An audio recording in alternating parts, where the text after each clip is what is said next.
I'm Elisa Bokeen, and we are two brown chicks changing the face of therapy on both sides of the couch. Yay. Welcome. I almost jumped in and said it with you. I don't know why. I felt You to me. Jump on it. I was like, I love the enthusiasm. Right. I was like, It's like, yeah. It's not my turn. Yeah. So today we're joined with Beatriz, Craven. I like the way you say her name. Beatriz. She always accent. I say Beatriz. I'm like, Grandma. You hear it. Totally, I like a little bit of a shudder in there. What did I do? Yeah. She is the founder and lead therapist at Modern Therapy here in Houston, Texas. And so we're going to chat a little bit about her practice and a little bit about coaching and therapy and what's the difference between those things. So tell us first, what are you doing to change the game of mental health in minority communities? So the thing that I love about our practice, we operate off of a humanistic foundation. So depending on people's backgrounds, they may not necessarily have that much, insight into what that means. So I'll just explain briefly. So from a humanistic perspective, we really look at the entire person. Mm-hmm.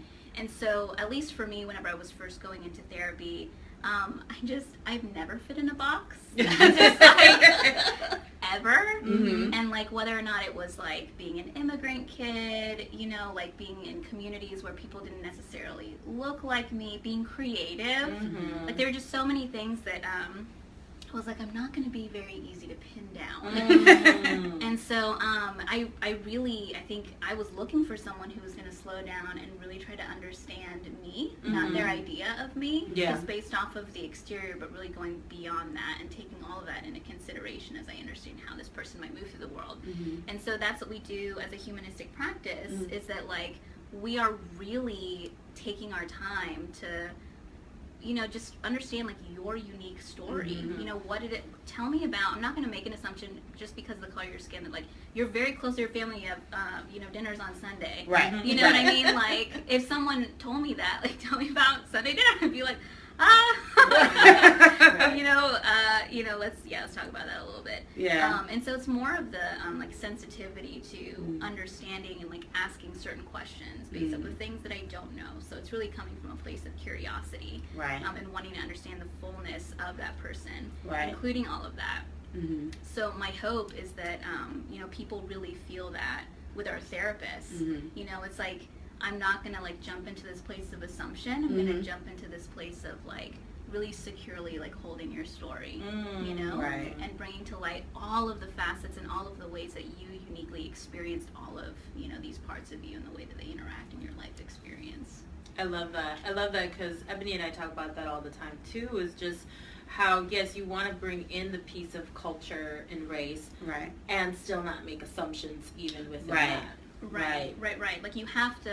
You have to be aware enough to be able to, see this, there are going to be so many different facets of you that make up your whole person and life experience. Right. So I'm not going to say well, that doesn't matter. I mean, I can't say any of those things. Right. I have to bring them to light in a way that you see that I see that there are places to explore here. Love yeah. it. Yeah. Especially because that's the idea of being a culturally competent therapist, is acknowledging that race is there, but also I'm going to get to know you as a human, mm-hmm. and not just based on what my assumptions are or what I've read in a book about that culture. Yeah. So I love that. That's great. Yeah, and I think a big part of that too, I was talking a little bit, beforehand about our team's also just really growth oriented, mm-hmm. and so it's almost to a point of annoyance sometimes, as I'm man, I've been really avoiding this, mm-hmm. but somebody will go there, mm-hmm. and the places that we have shame or that we're struggling around or have a hard time naming. And so there's so much personal work that's involved in really showing up as an mm-hmm. excellent therapist. Absolutely. And so when our team has the courage to, talk about, I'm actively talking or not talking about things, in session, I could use some support around this. Mm-hmm. You can go deeper into the work. Wow. I love that. Because that highlights what, the idea that as therapists, we also have to do our work and have support as mm-hmm. well, and keep striving to grow and to learn more so that we can show up for our clients in that way. Yeah. So we'd love to learn more about your practice and modern therapy. I remember meeting you randomly. We were at like the first Saturdays or something. And I'm walking through, it's something in Houston where you go to the art galleries and you just walk around the different spaces and see what the artists are working on. And I walk by and I see this card that says like psychologist. And I'm like, we're in an art gallery. Like, what is this? And so I was like, I have to be there. And I walk in and she has like, it's a huge space with like this couch, leather couch and chair, and it's so cool. And I'm like, this is the coolest thing I've ever seen in my life. And so then I decided we needed to like be friends. But that has grown because at that point it was just you in this cool space in an art studio. Mm-hmm. But now it's grown. So what exactly is modern therapy and what motivated you to go there? Yeah, so we've grown into a group practice. I started around 3 years ago as a solo. So that's whenever we met. Mm-hmm. Yeah, it was party of one. And it didn't take too long for me to start going a little bit just crazy being by myself. Mm-hmm. You know, like I was having a hard time. I realized I'm a lot more extroverted, than I thought, and I was coming from a college counseling background, and so I was used to being a part of a team and doing things together. And then I'm also just, I'm insanely committed to this work. And so I wasn't really connected in the community the way that I am now. So now it's like if somebody needs a referral, I'm like, oh yeah, like I can hook you up. Mm-hmm. But at the time, I'm like, I don't know who I can send you to. Mm-hmm. And, I put a lot of care into like, I get that it takes a long time for most of us at least to like pick up the phone and like contact someone, so it's like I really want to do the best by you. Right. And like I just don't, I don't know what to do here. So I decided, well, why don't I start to bring other people on that like I know are going to be quality and are really going to like put the same care into things. Mm-hmm. And so that's what I started to do. But it was one of those things where I think for most of us, we start down a path and we're not totally clear yet, or we start to learn there's certain things that we pick up on, that part of the path. Mm-hmm. And so like as I kept going with it, I realized like I don't even just want like a group practice, like I really want a cohesive team. Mm-hmm. I want to grow together. Mm-hmm. I want to have like one mission where we can make a much bigger impact because we're all in alignment, with that. Mm-hmm. And so that's what it ended up, becoming. And so it's really been within the past year, I'd say, that we've really been focusing a lot on, bringing that, team together and continuing to grow that. Mm-hmm. And so it's been nice because there is very much a very clear vision of, who we are, our values, how we put, care into our clients, our level of commitment to them and our own growth. Mm-hmm. And so we go the long haul for our people. And it's also in having this specialty of working with high-functioning professionals dealing with life. Mm-hmm. And a lot of that being relationships, career stress, anxiety, depression, just the normal things that come with living. Because in part, that was also me. Like whenever I was really struggling, I was like, I don't need to be in like a clinic. Right.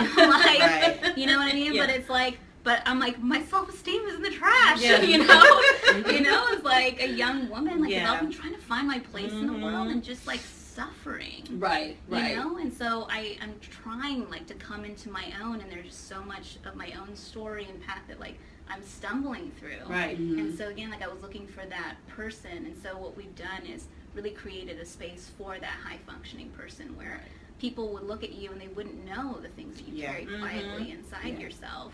And yet you do. And I love that it gives permission for you to have so many things going for you and still needing support, right? Yeah. Because we say that all the time. Therapy is not just for someone who's in crisis or who has major mental health issues that they're working through. Mm-hmm. Someone who may have it, like, oh wow, well, what are you worried about? Beatriz, like, what are you stressed about? Right. I'll call you B, so that way I don't trigger you. Every time you say her name.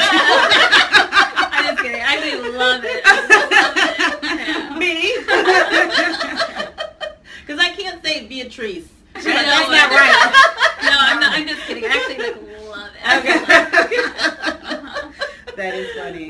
But no, that's true. People walking around that other people just like, why do you need to go to therapy? Yeah. But it's because it's a very personal thing, and these are things I'm struggling with, and while I'm able to be a high functioning adult and I'm able to be responsible and carry out these things, that doesn't mean I don't have other things that I need to work on. Right. Yeah, and there's a part of it where I do think that we make therapy synonymous with struggle. And so, so I know you mentioned we have, we offer coaching and stuff like that too. And so I think that's one of the places where we're shifting the narrative as well, because I think anyone who's done their own work, it's one of those things of like, wow, I'm like recognizing the importance of self-study. Right. Like when do we ever take the time to self-study? And so to a point where it's just like, oh man, like I gotta keep working on my marriage for the rest of my life, because it's like, I imagine even like kind of going back in the dating, like if you don't have a therapist, like I feel like we can't be together, you know what I mean? Like, I need to know that like you are taking care of yourself so that you can be in that place of growth.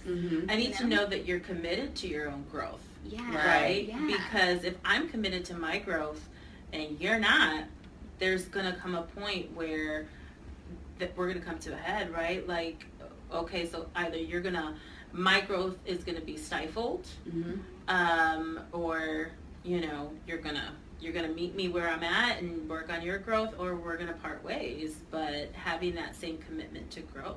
Yeah, 100%. Yeah, because I think we think of therapy of going from this place of not operating, in the way that we like to being baseline, but really it is that self-study goes all the way through. Right. And it'll take you to like literally living the best life that you can, because you're aware. Right. It's like I know my trigger points, or like, like I know to stop and be like, oh, like I shouldn't say that. Yeah. Like I can like slow my roll there for a second, or take ownership quickly and recover and go farther. Yeah, and I think that's interesting, because I work with couples a lot, and individuals, but I'm often like, I'm a solution focused, right? So like, what is the crisis? Because most people come to couples therapy because they're in crisis, right? Nobody just comes, well, I won't say nobody, because I have had clients that come just to kind of work through their stuff, but most of it's like, we're making a decision, and so we're coming to therapy. Right. And so while I'm solution focused, so let's get you out of crisis, I'm very much about, I want to give you the space to go and live in the world without me, but then I'm still here for you to come back.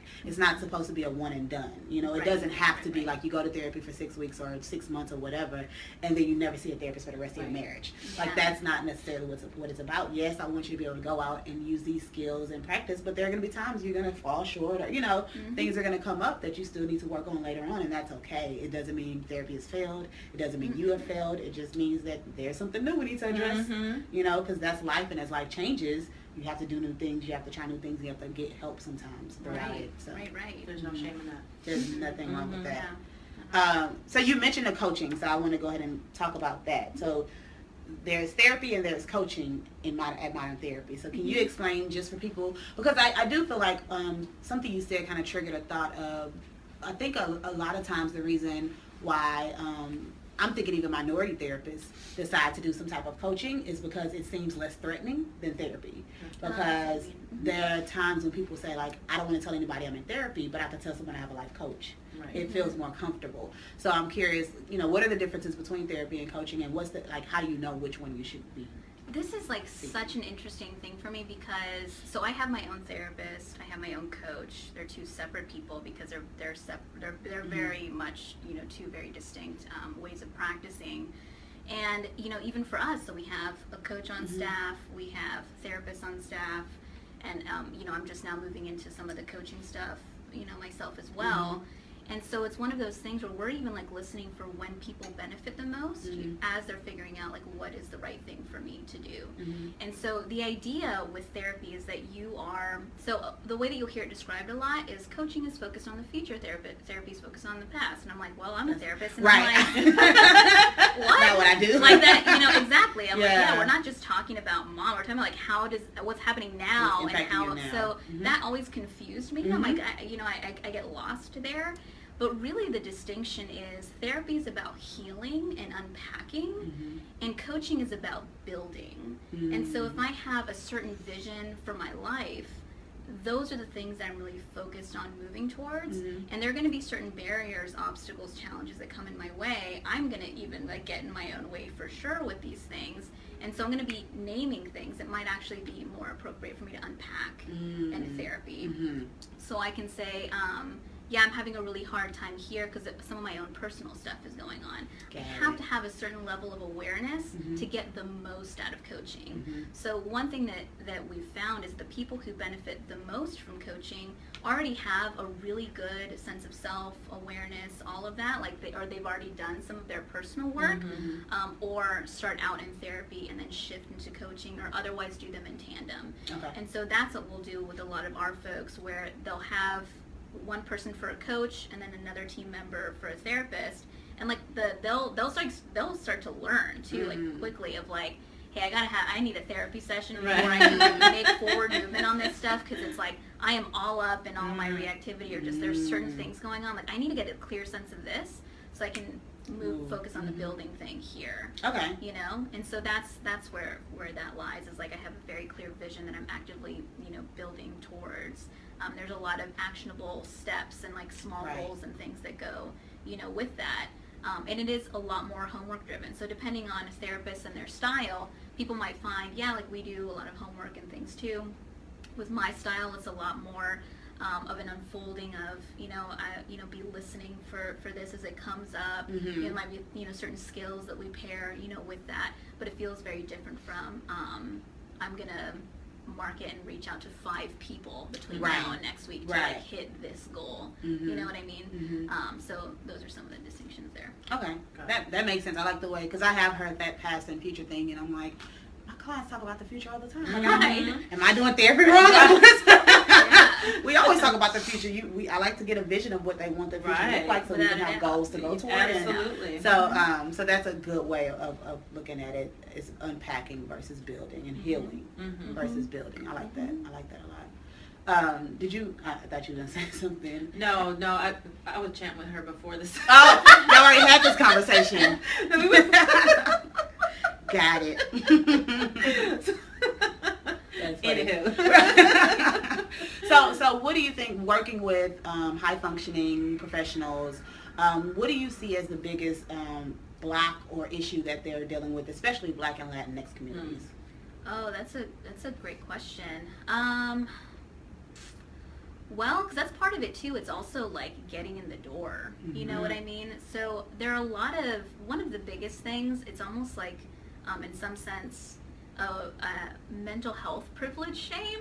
You know what I mean? Oh, that's good. It's mental like health privilege shame. Yeah. That's good. It's like there are people who have it worse. And it's right. like, there are, like that, that's true. But everyone has suffering. Right. You know what I mean? Right. And, I think all of that deserves the respect and space, around that. So there's a certain part of that I think can hold us back. And, particularly when it comes to minorities, I think whether or not there's like cultural differences, less support for that. I don't know if y'all saw this. This was like on Facebook, but I was laughing so hard, and like it was sad, but I was laughing so hard. Where it was like also like a parent or something talking to her kid. Her kid is like they're Hispanic, and like the kid wants to go to therapy, and the mom's like, "Eso cosa de gringo." Yeah, like like I think I've seen that's that. like that's like totally a white person thing. Like just stop crying and like and just like buck up and like move. Right. Right. And so I think there are certain barriers, that we experience that way. But also, and this is what I appreciate so much about y'all's mission, is like having a face for that. You know what I mean? Like in the therapist seat. Right. So it's not super surprising for me that the demographics that show up within our practice reflect the demographics of our folks on our team. You know what I mean? And so, we have, so if we have people who come in who are South Asian, for example, and we'll get comments of like, wow, that's so incredible, because it's like a really hard population, to like move through those barriers to get into therapy. It's like, well, it's probably also because like they feel like they can connect with us. Absolutely. Exactly. Which is such a huge part of therapy. Right, exactly. Like I feel like you would get it. Right. Before I even walk in a me. room, I feel like there's something that you would get about me already before even get started. Yeah, and so I think like if I were to kind of bring that back to like as a whole operating humanistically, like that's the idea. Like I feel like you would get me, or take the time to like really get me. That's true, and that, like you said, is kind of the point of us doing this, is where you see these faces and you recognize like, oh, there are people out there that look like me, Mm-hmm. on both sides, right, as therapists Mm-hmm. and going to therapy, and then just that feeling of it's okay, you know, and that's kind of the mission of, we want to reduce the whole stigma related to therapy and mental health, but also we want to make sure that you have people that you're going to feel comfortable with going to once you've decided, like, you know, maybe I should go, because it's important that you have to have both. Right? Mm-hmm. It's easy to say, like, not easy, let me not say that, but to go into communities and talk about mental health and, you know, try to make sure that they feel comfortable and understand the importance of it and all that, and then kind of walk away and it's like, okay, thanks, but now where do I go? What do I do? So having those resources and things like that is very important. Exactly. So. Yeah, I'm with you. So what is your favorite resource, either for clients, for therapists, your favorite resource, book, podcast, whatever?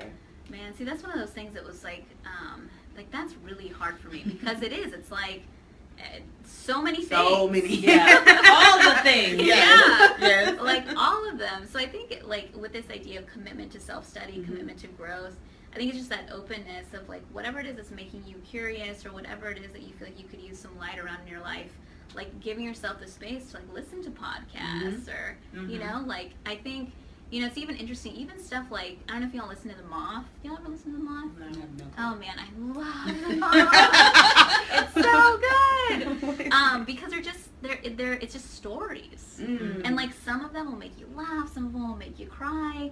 And they'll actually, they host these live all across the United States. So in Houston, like you can go to a live like storytelling event. Oh, wow. It's really, really neat. And like they don't have notes, like they just storytell. Oh. You know? I think I've seen something similar just on Facebook, like someone telling the story of how she had like a one night stand somewhere, and it was funny because she was like, I was young and like this sexy. She was like, not me. She didn't feel like she was that same person now, and it was very funny. So I've seen something similar. So it's just them telling their personal story. So they're just telling their personal story, and there are times where it's just like, if I'm feeling alone in any capacity, like there are ways that I can feel like I'm finding someone else in the world who can speak to a story or human experiences that like make me feel like I'm not crazy or I'm not just holding all of these things within my own person in an isolated way. So whether or not that's, you know, I could just shake up some energy and just like, you know, listen to just different stories or I've been really into like how I built this. I love that podcast.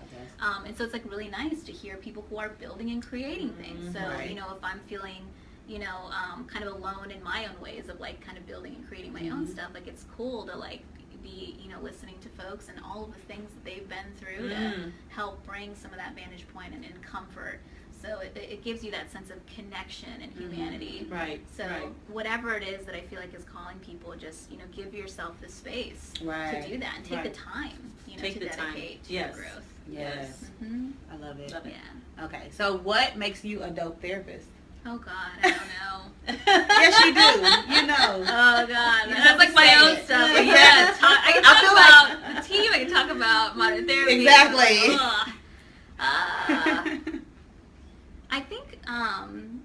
I think my willingness to translate my passion into something real. You know, I think people really feel that from me. I like that people can feel like my heart and like I'm in this, you know? And so, yeah, it's pretty dope. Yes. Yes, it is. Yes, it is. We agree. And I think your ability to explore different passions as well in your life can be motivating to other people.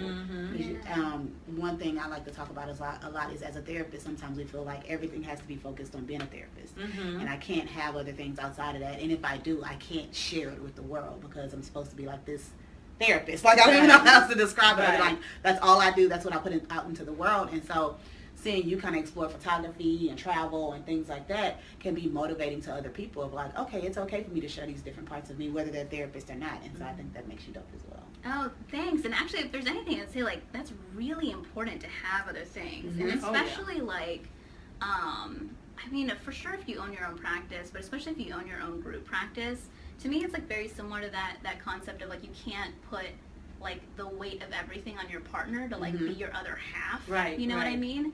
I feel like it's a similar thing. Like you gotta take some of that pressure off of like my full identity, you know, being what it is that I do within this area. That's you so know? true. I love that. Yeah, it just I'm taking that in right now. Like, I love that because, boom, that I just had like a light bulb go off. we talk a lot about when you're in private practice having kind of different streams of income and the importance of that, but just having other sources of what makes up your identity and what fills you up. As much as we love this work, like what are the other parts of you that you're kind of tapping into? Ooh, that's, see, that's why you're dope. 'Cause you yeah, I love that. Yeah. So why do you think therapy is dope? It's life-changing, you know, without a doubt. I'm like so freaking thankful for, you know, the people that support me. You know, like I sincerely believe that, like, our healers of the world, our coaches of the world, like, they make us better people. That allows me to show up for my husband in a different way, for my neighbors a different way, for my family a different way. You know, it's just, like, literally the greatest gift that we can give ourselves. Love it. Yeah. That's so great. This was so good. Yes, we appreciate you coming in. Definitely. I love that when we do these podcasts that I learn something. I say that all the time. I always learn something. And, you know, Eboni and I, we have huge, you know, like crushes on you because of all that you do. And so we were so excited that you were joining us today. This was awesome. Thanks. Yes. The crush is mutual. Beatriz. So say it again. She's like, yes. How can everyone find you? Oh, yeah, for sure. So our website is mymoderntherapy.com. You can find us on Instagram and Facebook at Modern Therapy Official. Awesome. Love it. And of course, as always, we'll have all of that in the show notes, as well as Melanin and Mental Health. Go there, melaninmentalhealth.com. Check out the website for the directory, the shirts, and all that jazz. And then go to Melanin and Mental Health across social media and Melanin Health on Twitter to check us out. We are growing rapidly. Yes. So we appreciate all of your support and for listening to the podcast.